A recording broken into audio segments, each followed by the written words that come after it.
Okay, moving on to the last and final segment of today's show. I wanted to talk about the Kentucky Wildcats. And if you've listened to this show over the last couple weeks, you know that Kentucky has been a very common talking point on this show. And I understand. After this win against Mississippi State, they're 2-6, and for all we know, this win could just mean nothing. And the fact that Kentucky finally won a game was good, but at the same time, how much value could we actually put into it? Are they going to make a run in the SEC? And to be honest with you guys, I'm not necessarily sure what the case with that is yet.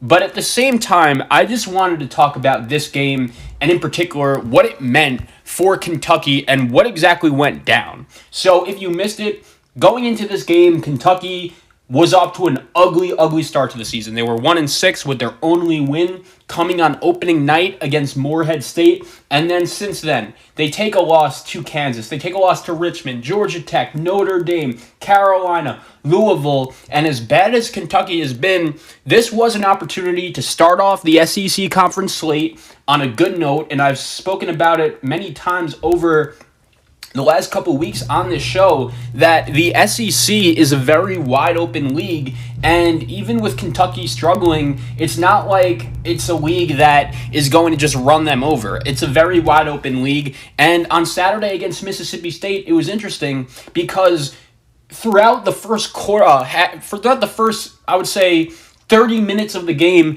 Mississippi State was the better team. Kentucky was really doing everything that over the past couple games we've been concerned about, not running offense and taking bad shots. But then, earlier in the second half, John Calipari decides to play a kid, Dante Allen. And if you missed it, Dante Allen going into this game against Mississippi State really did not do anything for the whole season. Played 1 minute against UNC. He had 7 points on the season. 4 of them came against Morehead State, and then 3 of them came against Kansas. So 7 points on the season. And it's funny because with Kentucky, a lot of times they will have players that are from the Kentucky area, like Dante Allen. And if you're not familiar, Dante Allen is actually one of the best players in the history of Kentucky high school basketball. And it's one thing when you have local kids on the bench and you're not playing them, but your team is winning. You remember in 2014 and 2015, Kentucky had local products like Derek Willis and like Dominique Hawkins, but they were playing, your Julius Randles and the Harrison twins and Devin Booker and Karl Anthony Towns. All of those guys were getting significant minutes over the local kids, and it made sense. Because, number one, that team was successful. That team was winning games. That team was running through the regular season with a record of, 35-0, whatever it was. And that was super, super impressive. But there have been a lot of Kentucky fans that throughout the first couple games of the season before this game against Mississippi State, they were literally begging John Calipari, play Dante Allen. Right now, this team offensively cannot make any shots to save their lives. And the thing about Kentucky and this whole situation that really bothered me a little bit throughout the first couple of games of the season was after many games, John Calipari would ask, why isn't Dante Allen playing? Your offense isn't generating anything. Why isn't he seeing an opportunity to see the floor? And basically his answer was, I need to give my top dogs an opportunity to succeed, and if they don't succeed, I don't want them to lose their confidence all of a sudden. And I understood what he was saying because if you remember, a couple years ago, Tyler Hero was a player that was really struggling for Kentucky in the beginning of the season, but Coach Cal knew, look, if Kentucky wants to be good by March, Tyler Hero is really going to need to develop. He's really going to need to learn more. And by the time March Madness hit that season, Tyler Hero was one of Kentucky's best players. So I understand the exact logic that Calipari was coming from. But here's the problem, and here's the difference here. That Kentucky team was not on as big of a funk as this one is right now. When you watch Kentucky throughout their first couple games of the season prior to this game against Mississippi State, they couldn't do anything offensively. Nothing. And all of a sudden, they decide to bring in Dante Allen, and John Calipari puts in Dante Allen for 2 minutes. He's all right. And all of a sudden, John Calipari gets ejected. And a lot of people have been asking me, Zach, do you think Kentucky and John Calipari getting ejected Was that one of the direct reasons that led Kentucky to a victory, and seeing their coach get tossed, did that motivate them at all? And it might have, to be honest. It really well might have.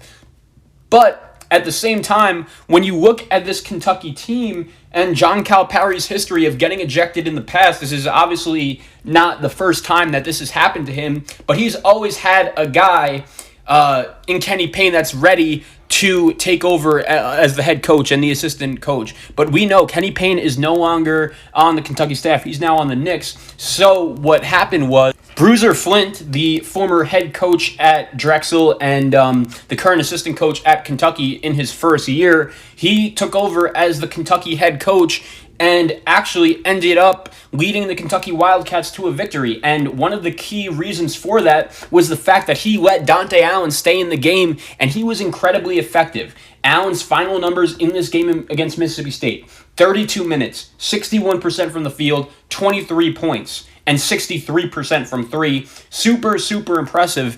And it's interesting because B.J. Boston, freshman who is the gem of this recruiting class, I expected him to be one of the best players in college basketball this upcoming season. It's pretty obvious that when we watch him play right now, he's not very good. Terrence Clark, one of the other top freshmen in this recruiting class, he is he's just not very good right now. And he did not play against Mississippi State. He was out with an injury. But when I watched Kentucky against Louisville, he was just taking dumb shot after dumb shot after dumb shot. And if I was a Kentucky fan, I really wouldn't have any more of it. And I really like, even without Clark playing, how the Kentucky staff gave Dante Allen a chance to really heat up and shoot the ball. And that's exactly why Kentucky won. And it's interesting because it's got to be super frustrating if you're a Kentucky fan.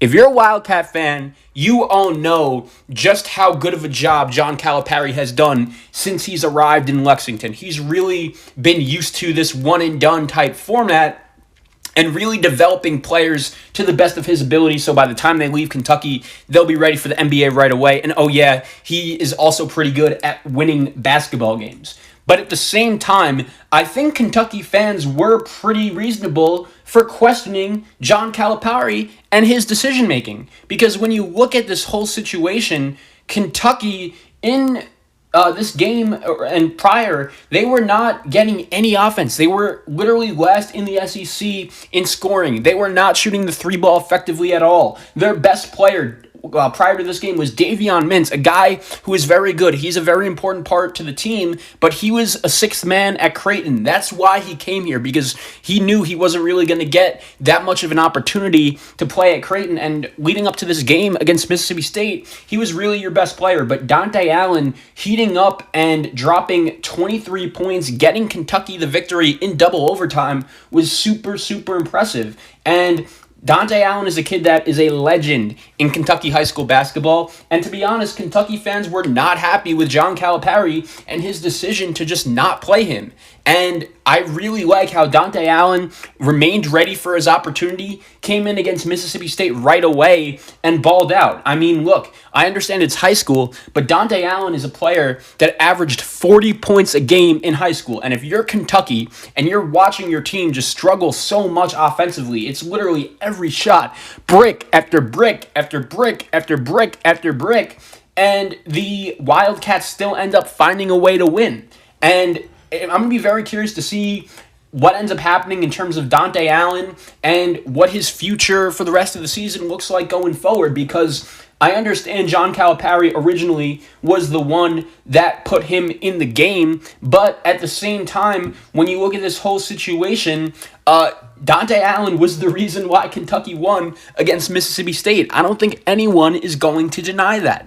But we also know that John Calipari really did not feel comfortable playing Dante Allen throughout Kentucky's first couple of games of the season. Now he sees him finally get on the court and take advantage of his opportunity. So B.J. Boston, a kid that's really been struggling as of late, he wasn't even on the floor to end overtime for Kentucky. And for me, that's the craziest thing about this whole situation. To end the game and in overtime, Kentucky's five guys out there on the floor, listen to this group. It was Lance Ware, who played very well, great glue guy, 4 points, and 12 rebounds in total. Super impressive game by Lance Ware. Olivier Sarr played well. Finally, that's another guy that if you're a Kentucky fan, you're really going to want him to step up. In 37 minutes, he had 14 points, 6 of 16 from the field. And how about Devin Askew? This is a guy that I'll give some credit to. Askew in this game had, in 43 minutes, 11 points and 6 assists, 4 rebounds, 2 steals as well.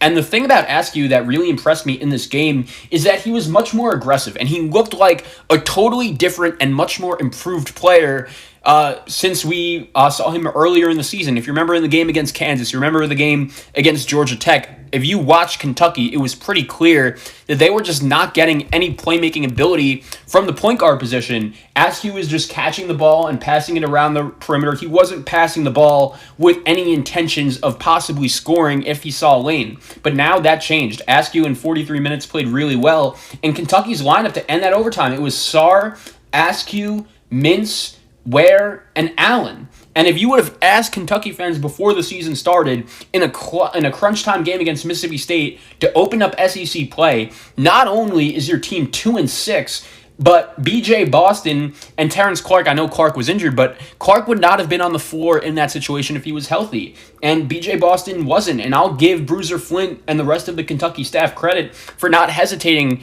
to keep Dante Allen or a Davion Mintz or a Devin Askew on the floor instead of a guy like B.J. Boston, because it was straight up evident that B.J. Boston was not playing effective basketball. And I'm very curious to see what this Kentucky team does going forward the next couple of games. Home against Vanderbilt, at Florida, and home against Alabama, who we just spoke about picking up the big-time victory for them against Tennessee on the road. So if Kentucky could beat Vanderbilt, that would make them 2-0 in SEC play. That would obviously be a great start to the SEC slate for them, considering they just came off a couple losses in a row. And maybe Kentucky could build some momentum going into SEC play. But we know now what Dante Allen is capable of, and John Calipari, a guy who historically has not really been that big of an advocate of playing, the fifth best freshman in his class as freshman. But Dante Allen, he's here to stay for Kentucky. He really showed the rest of the world that offensively he could provide for this team and really make an impact in the game. And I'm curious to see how Calipari handles that going forward, because he is not a guy who necessarily likes to do the opposite of what he did to start. He stuck with Tyler Hero for a very long time, and eventually Tyler turned into a very good player. But it's just straight up that B.J. Boston and Terrence Clark were not getting the job done, especially offensively for this Kentucky team. The staff finds Dante Allen, puts him in, and he delivers.